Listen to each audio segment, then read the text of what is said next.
Hello বন্ধুরা, আমার ছেলে আজকে বায়না ধরেছে যে কেক খাবে।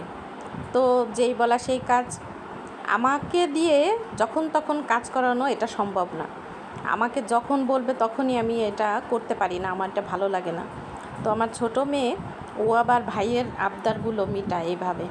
ও বলল আর সে তাড়াতাড়ি করে সেই কেক বানাতে চলে গেল। এত মজা হয়েছে মাশাআল্লাহ। আপনাদেরকে খাওয়াতে পারলে আমি বুঝাইতে পারতাম, মনে হয় আমার কাছে এরকম লাগবে আর কি। তো অসম্ভব মজা হয়েছে আলহামদুলিল্লাহ। আমার ছেলেও খেয়ে তো ফিদা হয়ে গেছে যে আপু আমি আর বাইরের কেক খাবো না, এখন থেকে তোমার হাতের কেকই খাবো। এই যে দেখেন, দেখতেও যেমন সুন্দর, খেতে সেই রকম মাশাআল্লাহ। আলহামদুলিল্লাহ, সবাই আমার মেয়ের জন্য দোয়া করবেন।